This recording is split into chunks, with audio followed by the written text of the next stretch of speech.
সুপ্রিয় দশম শ্রেণীর শিক্ষার্থীরা, তোমাদের অনলাইন ক্লাসে আবারও স্বাগত।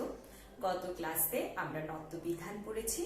আজকে আমরা বাংলা দ্বিতীয় পত্র বাংলা ব্যাকরণের যে বিষয়টা পড়বো সেটা হচ্ছে, দেখো, বাংলা ভাষার কি শব্দ ভান্ডার। প্রথম অধ্যায়ের প্রথম বিষয়গুলো তোমরা আগেও পড়েছো। তারপরে দেখো, ভাষা কিন্তু কি, ভাষা কিন্তু অনেকগুলো শব্দের সমন্বয়ে কিন্তু ভাষা তৈরি হয়। ভাষা থেকে কি হয়, শব্দ থেকে কি হয়, বাক্য। অনেকগুলো বাক্যের সমষ্টি হচ্ছে কি ভাষা। তাহলে দেখো, আজকে আমরা যে বিষয়টা পড়বো, বাংলা ভাষার মধ্যে যেসব শব্দ আছে সেই শব্দগুলোকে আমরা কোন কোন দিক থেকে কি করতে পারি, ভাগ করতে পারি। তাহলে দেখো, আমরা বাংলা ভাষার শব্দগুলোকে কোন কোন শ্রেণী থেকে কি করতে পারি, ভাগ করতে পারি। বাংলা ভাষার শব্দকে তিন ধরনের করে কি করা যায়, ভাগ করা যায়। একটা হচ্ছে গঠনগত দিক, আরেকটা হচ্ছে অর্থগত দিক, আরেকটা হচ্ছে উৎসগত দিক। আমরা একটু পড়ি। দেখো, ভাষা হচ্ছে, বাংলা ভাষার শব্দগুলোকে তিন ধরনের করে ভাগ করা যায়। একটা হচ্ছে গঠনগত,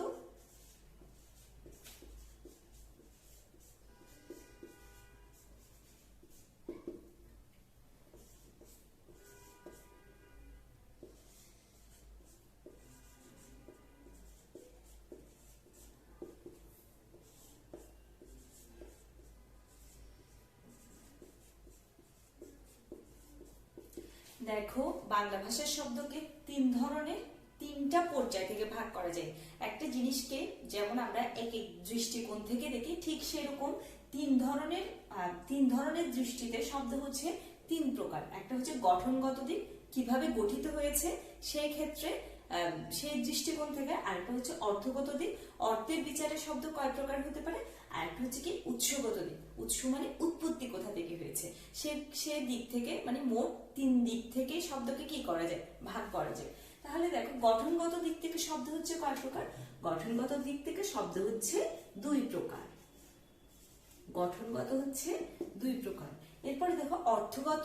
গঠনগত দুই প্রকার কি, একটা হচ্ছে মৌলিক শব্দ, আরেকটা হচ্ছে সাধিত শব্দ। এরপরে দেখো, অর্থগত দিকটা কি। অর্থগত মানে অর্থের ভিত্তিতে আমরা শব্দকে কয় ভাগে ভাগ করব। অর্থের ভিত্তিতে শব্দকে হচ্ছে আমরা, শব্দ হচ্ছে কয় প্রকার, শব্দ হচ্ছে তিন প্রকার। তোমাদের বইয়ে আছে ওই যৌগিক শব্দ, রূঢ় বা রূঢ়ি শব্দ এবং যোগরূঢ় শব্দ। সেই শ্রেণী বিভাগটা হচ্ছে আসলে কিসের ভিত্তিতে, অর্থের ভিত্তিতে। এরপর দেখো, উৎসগত দিক থেকে শব্দ কয় প্রকার। উৎসগত দিক থেকে শব্দ হচ্ছে পাঁচ প্রকার। তাহলে এখানে একটা বিষয় আছে, দেখো, 235। ভালো করে খেয়াল করো, 235। তাহলে 2 দিয়ে হচ্ছে কি গঠন, 3 দিয়ে হচ্ছে কি অর্থ, আর 5 দিয়ে হচ্ছে কি উৎস। তাহলে এই 235টা যদি আমরা মনে রাখতে পারি, তাহলে কি হয়, আমরা কোন শব্দ কত প্রকার সেটা আমরা কি পেয়ে যাব। এটা খুব সোজা, আমরা এমনিতেও মনে রাখতে পারি যে অর্থগত দিক থেকে 3, উৎস থেকে 5, গঠন থেকে 2 প্রকার। তাহলে দেখো, 235 মানে হচ্ছে গঠনগত দিক, অর্থগত দিক, এবং হচ্ছে কি দিক, এবং হচ্ছে উৎসগত দিক। আজকে আমরা যেটা পড়বো, এই তিনটা শ্রেণীর মধ্যে আজকে উপরের দুটো আমরা পড়বো না। আজকে আমরা যেটা পড়বো সে হচ্ছে উৎসগত দিক সম্পর্কে আমরা একটু আজকে জানার চেষ্টা করব। তাহলে আমরা এবার যাই উৎসগত দিক সম্পর্কে।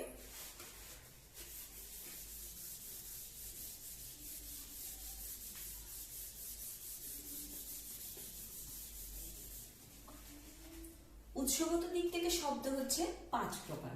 দেখো, প্রথমটা হচ্ছে তৎসম, দ্বিতীয়টা হচ্ছে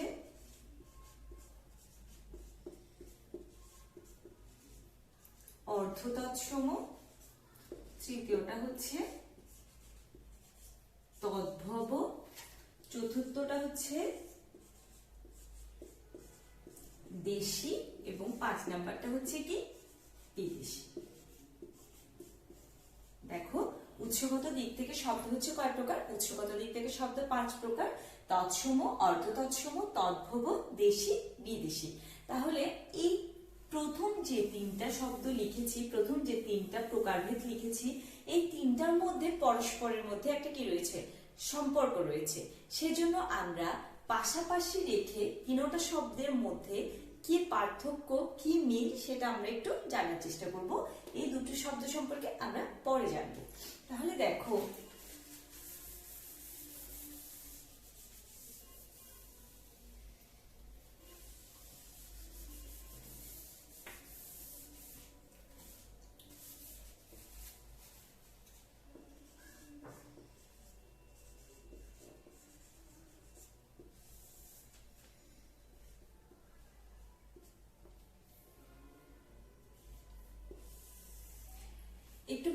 যদি খেয়াল করি তৎসম, অর্ধ তৎসম এবং তদ্ভব। তাহলে দেখো তৎসম এই শব্দটাকে আমরা যদি ভাঙি তাহলে কি হবে? তৎ যোগ সম। তৎ মানে হচ্ছে তার, আর সম মানে হচ্ছে কি? সমান। তাহলে কার সমান? কার সমান বলা হচ্ছে? তার সমান। তার সমানটাকে, তারটাকে, তাহলে তার হচ্ছে সংস্কৃতের সমানের কথা বলা হচ্ছে। সংস্কৃতের সমান। তাহলে তৎসমকে ভাঙলে কি হবে? তৎ যোগ সম, তৎসম। তৎ মানে তার, সম মানে হচ্ছে সমান। তার সমান মানে তার মানে হচ্ছে, তার সমান হচ্ছে কি? তার মানে হচ্ছে কি? সংস্কৃত, সংস্কৃত শব্দ। তাহলে এবার তৎসম শব্দের সংজ্ঞার ক্ষেত্রে আমরা বলতে পারি যে সকল শব্দ সংস্কৃত থেকে কোনো ধরনের পরিবর্তন ছাড়াই বাংলা ভাষায় চলে এসেছে তাদেরকে আমরা কি শব্দ বলতে পারবো? তৎসম শব্দ বলতে পারবো। তাহলে দেখো আগের দিনে অনেকে মনে করতো সংস্কৃত থেকে বাংলার জন্ম হয়েছে, আসলে কিন্তু তা নয়। সংস্কৃত ভাষাটা পণ্ডিতরা বিভিন্ন সাহিত্য রচনার ক্ষেত্রে যখন ব্যবহার করত, সেখান থেকে মানুষের মুখে মুখে কিছু প্রচলিত শব্দ বা লিখিত কিছু শব্দ আমাদের বাংলা ভাষার মধ্যে চলে এসছে। সেগুলোকে এখন আর আমরা কি বলি না? সংস্কৃত বলি না। এটা বাংলার সাথে এমন ভাবে মিশে গেছে যে আমরা তাকে এখন আর আলাদাভাবে সংস্কৃত বলি না। যখন বাংলায় চলে এসছে আমরা তাকে বলে থাকি কি শব্দ? তৎসম শব্দ। তাহলে এবার আমরা তৎসম শব্দগুলো একটু চিনবো। দেখো যেমন ধরো সূর্য, তারপরে দেখো চন্দ্র। আমরা একটু যদি পড়ি, দেখো দেখো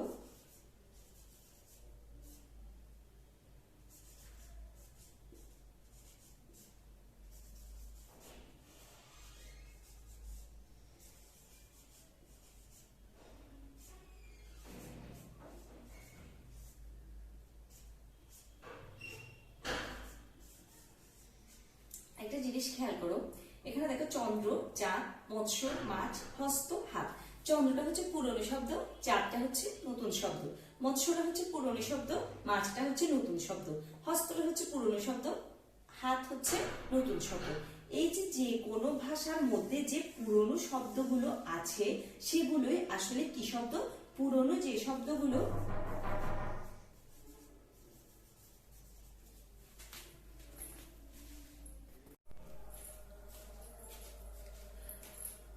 দেখো পুরনো যে শব্দগুলো আছে সেগুলো হচ্ছে কি শব্দ? সেগুলো হচ্ছে তৎসম শব্দ।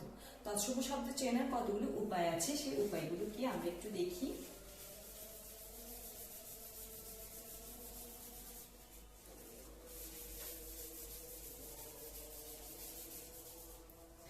তাহলে দেখো কোন শব্দের মধ্যে যদি রেফ থাকে, যেমন সূর্য, তারপরে কর্ণ, বর্ণ ইত্যাদি। এরপর দেখো যদি রি বা রিকার থাকে, যেমন কৃষক, রি। এরপরে যদি মূর্ধন্য বা মূর্ধন্য স থাকে, আমরা নত্যসত্ত্ব বিধানের মধ্যে মূর্ধন্য যুক্ত শব্দ অনেকগুলো পড়েছি, সেগুলো সবগুলো হচ্ছে আসলে কি শব্দ? সংস্কৃত বা তৎসম শব্দ, এবং মূর্ধন্য সুযুক্ত শব্দগুলো হচ্ছে তৎসম শব্দ। এরপরে দেখো যদি কোনো কি থাকে, ফলা থাকে, যেমন জফলা, বফলা, মফলা, এই ধরনের যদি কোনো কি থাকে বাংলা বর্ণমালার যে ফলাগুলো সেগুলো যদি থাকে, তাহলে সেগুলো কি হবে? সেগুলো হচ্ছে, সেই শব্দগুলো হচ্ছে কি শব্দ হবে? সেই শব্দগুলো তৎসম শব্দ হবে। তাহলে দেখো তৎসম শব্দ চেনার উপায়গুলো আমরা জানলাম। এরপরে আমরা যাব অর্ধ তৎসম শব্দ। অর্ধ তৎসম জিনিসটা কি? অর্ধ যোগ তৎ যোগ সম। তাহলে দেখো অর্ধ মানে অর্ধেক, তৎ মানে তার, আর সম মানে হচ্ছে কি? সম মানে হচ্ছে সমান। তাহলে অর্ধ তৎসম মানে আধা সংস্কৃত শব্দগুলোকে আমরা কি বলছি? আধা সংস্কৃত শব্দগুলোকে আমরা বলছি অর্ধ তৎসম শব্দ। আধা সংস্কৃত শব্দগুলো হচ্ছে কি শব্দ? অর্ধ তৎসম শব্দ। তাহলে দেখো আমরা কতগুলো এই শব্দগুলো হচ্ছে কিঞ্চিত পরিবর্তিত শব্দ। যে শব্দগুলো মূল কোথায় ছিল, সংস্কৃত থেকে কিঞ্চিত পরিবর্তিত হয়ে গেছে, সেটাকে আমরা কি বলছি, অর্ধতৎসম শব্দ। তাহলে দেখো, যেমন ধরো গৃহিণী, গিন্নি, কৃষ্ণ,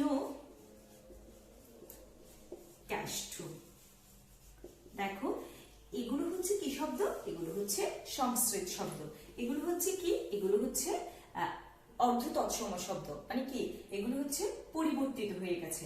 এখন দেখো, এই শব্দগুলো হচ্ছে আসলে কিঞ্চিত পরিবর্তিত শব্দ। এগুলো কি, কিঞ্চিত পরিবর্তিত শব্দ। এবং এই শব্দগুলো এখন প্রায়, যেমন ধরো শ্রাদ্ধ,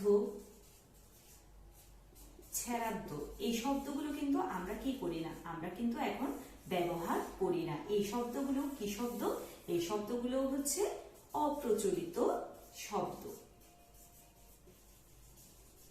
তাহলে আমরা কি পেলাম, দেখো আমরা এটার সাথে এটার একটা পার্থক্য পেলাম। দেখো, সংস্কৃত মানে তৎসম মানে হচ্ছে তার সমান, যেটা হচ্ছে সংস্কৃত, যে শব্দগুলো সংস্কৃত থেকে সরাসরি বাংলায় চলে এসছে সেগুলোকে আমরা কি বলছি, তৎসম শব্দ। অর্ধ তৎসম মানে অর্ধেক তার সমান, অর্ধেক কার সমান, সংস্কৃতের সমান। তাহলে দেখো, আমরা এখানে পেলাম এগুলো হচ্ছে প্রথম মূল, এগুলো হচ্ছে কি শব্দ, এই পাশের শব্দগুলো হচ্ছে সংস্কৃত শব্দ। সেখান থেকে কি হয়েছে, কিঞ্চিত পরিবর্তিত হয়েছে। অর্ধ তৎসম শব্দগুলোকে আমরা এখন আর কি করি না, ব্যবহার করি না। তোমরা বইয়ে দেখলেও পাবে বৈষ্ণব, বৈষ্ণব, এ ধরনের কুৎসিত, কুৎসিত, এ ধরনের অনেকগুলো কি রয়েছে, শব্দ রয়েছে। তাহলে তৎসম শব্দ, অর্ধ তৎসম শব্দগুলো কি শব্দ, অপ্রচলিত শব্দ। এবার আমরা আসবো হচ্ছে তদ্ভব শব্দে। তাহলে তদ্ভব শব্দটাকে আমরা একটু ভাঙি। তৎ যোগ কি ভব। তৎ মানে তার, ভব মানে হচ্ছে কি উৎপন্ন, তার মানে হচ্ছে তার থেকে উৎপন্ন, তার থেকে উৎপন্ন, তারটা হচ্ছে সংস্কৃত।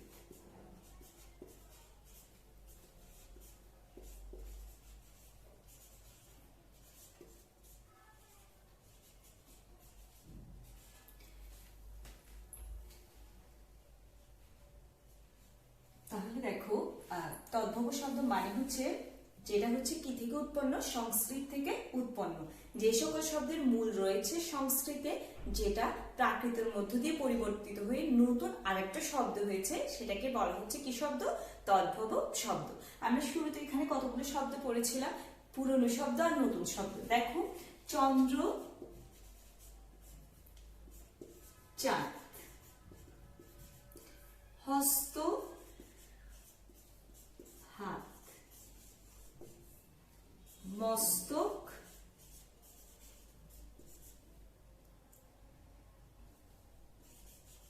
মাথা।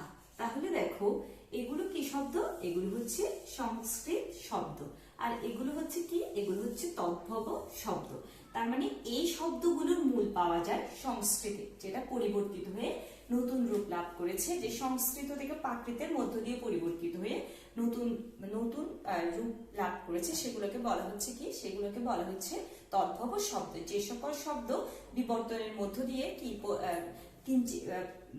প্রাকৃতের মধ্য দিয়ে পরিবর্তিত হয়ে নতুন শব্দে নতুন রূপ লাভ করেছে, সেটাই হচ্ছে কি শব্দ, তদ্ভব শব্দ।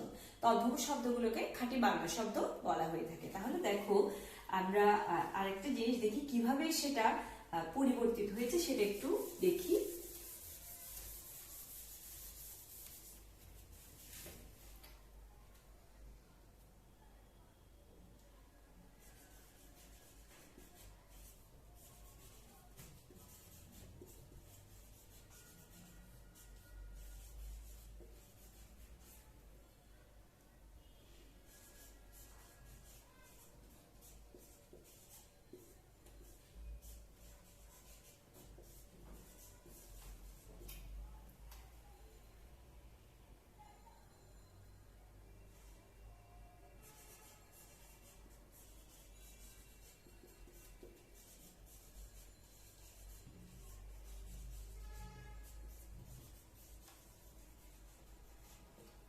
এখানে দেখো, মস্তক, মস্তক, মাথা, হস্ত, হস্ত, হত্ত, হাত, চর্মকার, চর্ম আর চামার। তাহলে দেখো মস্তক, এটা হচ্ছে কি হবে, মস্তক হচ্ছে সংস্কৃত, মস্তক হচ্ছে প্রাকৃত এবং মাথা হচ্ছে কি তদ্ভব। তাহলে যে সকল শব্দের মূল পাওয়া যাবে সংস্কৃতে, যেটা প্রাকৃতের মধ্য দিয়ে পরিবর্তিত হয়ে নতুন রূপ লাভ করেছে, সেটাকে আমরা কি শব্দ বলছি, সেটাকে আমরা বলছি তদ্ভব শব্দ। তাহলে দেখো এই যে শব্দগুলো আছে সেগুলোকে আমরা কি শব্দ বলছি, প্রাকৃত শব্দ। এবং সেই শব্দগুলো কি শব্দ, অপ্রচলিত শব্দ, সেগুলো বর্তমানে আর এগুলোর ব্যবহার নেই বললে চলে। হত্ত, মত্থক, তারপরে হচ্ছে চমওয়ার, এই ধরনের শব্দগুলো আর প্রচলিত হয় না। তাহলে আমাদের সাধারণভাবে একটা প্রশ্ন মনে আসতে পারে, দেখো আমি এখানে অর্ধতৎসম শব্দগুলোকে অপ্রচলিত শব্দ বলছি, আবার এটাকেও অপ্রচলিত শব্দ বলছি, কিন্তু এটাকে বলছে অর্ধতৎসম শব্দ, আবার এটাকে বলছে প্রাকৃত শব্দ। কেন এটা? কেন আমি কি এটাকে অর্ধতৎসম বলতে পারতাম না? এটাও তো অপ্রচলিত শব্দ, এটাও অপ্রচলিত শব্দ। আমরা তো চাইলে এটাকেও অর্ধতৎসম বলতে পারতাম, কিন্তু আমরা একটাকে বলছি প্রাকৃত, আরেকটাকে কি বলছি, আরেকটাকে বলছি অর্ধতৎসম। কেন? তাহলে আমরা দেখি এই দুটো জিনিসের, এটা অর্ধতৎসম আর প্রাকৃতের পার্থক্যটা আমরা একটু দেখি। দেখো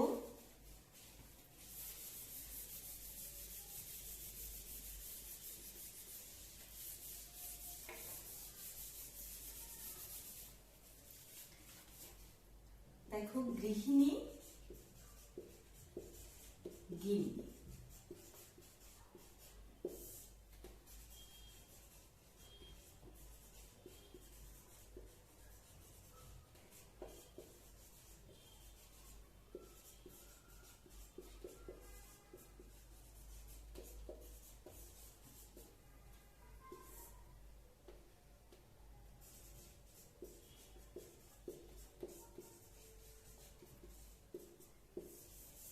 এখানে একটা জিনিস খেয়াল করো, এই যে শব্দগুলো আছে, এই শব্দগুলো এখানেই কিন্তু শেষ, গিন্নির পরে আর কোনো কি হয়নি, বিবর্তন হয়নি। এখানে দেখো প্রথমে ছিল সংস্কৃত, তারপর ছিল প্রাকৃত। এটা প্রাকৃততে এসে কি হয়নি, এটা প্রাকৃততে এসে থেমে যায়নি, সেটার পরে আবার পরিবর্তিত হয়ে কি হয়েছে, তদ্ভব। তাহলে প্রাকৃত এবং অর্ধতৎসমের পার্থক্য হচ্ছে, অর্ধতৎসম শব্দগুলো কি হয় না, আর বিবর্তিত হয় না, আর পরিবর্তিত হয়ে নতুন রূপ লাভ করে না, কিন্তু প্রাকৃত শব্দগুলো পরিবর্তিত হয়ে নতুন রূপ লাভ করেছে, সেটা কি তদ্ভব। তাহলে দেখো এই দুটোর পার্থক্য হচ্ছে, এটা অপ্রচলিত শব্দ, কিন্তু এটার কোনো কি নেই, বিবর্তন বা পরিবর্তন নেই। এটাও কিন্তু অপ্রচলিত শব্দ, কিন্তু এটা পরিবর্তিত হয়ে নতুন আরেকটা কি হয়েছে, রূপ লাভ করেছে, সেজন্য এই জন্য এটা অর্ধতৎসম এবং এটা হচ্ছে কি তদ্ভব। তাহলে আমরা এবার আবার শুরু থেকে পড়ে যাই, শুরু থেকে একটু পড়ে দেখি। তৎসম শব্দ মানে সংস্কৃত থেকে যে সকল শব্দ বাংলায় চলে এসেছে, সরাসরি কোনো ধরনের কোনো পরিবর্তন ছাড়া বাংলায় চলে এসেছে, সেগুলোকে আমরা কি শব্দ বলছি, তৎসম শব্দ। তৎ মানে তার, সম মানে সমান, তৎসম মানে কার সমান, তার সমান, তার মানে কার সমান, সংস্কৃতের সমান। তাহলে দেখো তৎসম শব্দের মধ্যে না অনেকগুলো উপায় আছে। যদি কোনো শব্দের মধ্যে রেফ থাকে, যদি কোনো শব্দের মধ্যে রিগার থাকে, মূর্ধন্য ন বা মূর্ধন্যস্ব থাকে, এবং কি থাকে, ফলা থাকে, যেমন মনুষ্য, পাত্র, ধর্ম, এ ধরনের রেফ থাকলে সেটাও যেমন তৎসম শব্দ, ফলা থাকলে সেটাও হচ্ছে কি শব্দ, সেটাও হচ্ছে তৎসম শব্দ। আমরা এভাবে তৎসম শব্দটা কি করতে পারবো, চিনতে পারবো। এরপর অধতৎসমের ক্ষেত্রে দেখো, অধতৎসম মানে আদা সংস্কৃত, মানে সংস্কৃতে ছিল, সেখান থেকে কিঞ্চিত কি হয়ে গেছে, পরিবর্তিত হয়ে গেছে, এবং সেই শব্দগুলোর এখন আর কি নেই, কোনো ধরনের কোনো প্রচলন নেই। তাহলে অর্ধতৎসম মানে সংস্কৃত থেকে যে সকল শব্দ কিঞ্চিত পরিবর্তিত হয়েছে, সেটাকে আমরা কি শব্দ বলছি, অর্ধ তৎসম শব্দ। তাহলে দেখো গৃহিণী থেকে গিন্নি, কৃষ্ণ থেকে কেষ্ট। আর তদ্ভব শব্দ মানে তার থেকে উৎপন্ন, যে সকল শব্দের মূল রয়েছে কোথায়, সংস্কৃতে, যেটা প্রাকৃতের মধ্য দিয়ে পরিবর্তিত হয়ে নতুন রূপ লাভ করেছে, সেটাই হচ্ছে কি, সেটাই হচ্ছে তদ্ভব শব্দ। আশা করছি আমাদের এই তিনটা শব্দের বিষয়টা আমাদের সবার কাছে ক্লিয়ার হয়েছে। এরপরে যেটা আছে দেখো দেশি শব্দ। দেশি শব্দ তোমাদের বইয়ে প্রথমে আছে, যে সকল শব্দের কি, যে বাংলাদেশের আদিম যে অধিবাসীরা আছে, সেখানে তারা যে সকল শব্দগুলো ব্যবহার করত, তাদের থেকে কিছু শব্দ বাংলা ভাষায় চলে এসছে, সেগুলোকে আমরা কি বলছি, দেশি শব্দ বলছি। যেমন তোমাদের বইয়ে আছে চুলা, তারপরে হচ্ছে কুড়ি, এই ধরনের কতগুলো শব্দ আছে, যেগুলো আসলে কি আদিম অধিবাসীদের শব্দ যেগুলো বাংলায় চলে এসছে সেগুলোকে আসলে আমরা কি শব্দ বলছি, সেগুলোকে আমরা দেশি শব্দ বলছি। আর বিদেশি শব্দ মানে আমরা সবাই জানি এই দেশে যখন সমগ্র এই দেশটা পুরোটাই ভারত শহর ছিল, একসাথে ছিল, উপমহাদেশ ছিল, তখন আমরা জানি বিভিন্ন পর্তুগিজ, আরব থেকে বিভিন্ন জায়গা থেকে বিভিন্ন মানুষ এদেশে এসেছিল ব্যবসা করার জন্য। সেই ব্যবসার সুবাদে তাদের অনেক ভাষা বাংলা ভাষার সাথে মিশে গেছে, যেটাকে আমরা এখন আলাদা করে চিহ্নিত করতে পারি না, যেটাকে দেখলে আমাদের মনে হয় এগুলো আসলে বাংলা ভাষা। সেই দুটো শব্দ নিয়ে পরবর্তী ক্লাসে আসবো। আজকে এতটুকু পর্যন্ত থাক। আশা করছি তোমরা এটা বুঝতে পেরেছো। যদি কোনো কিছু না বুঝে থাকো তাহলে আমাকে বলবে, আমি আবার তোমাদেরকে বুঝিয়ে দেবো। ধন্যবাদ সবাইকে, সবাই ভালো থেকো।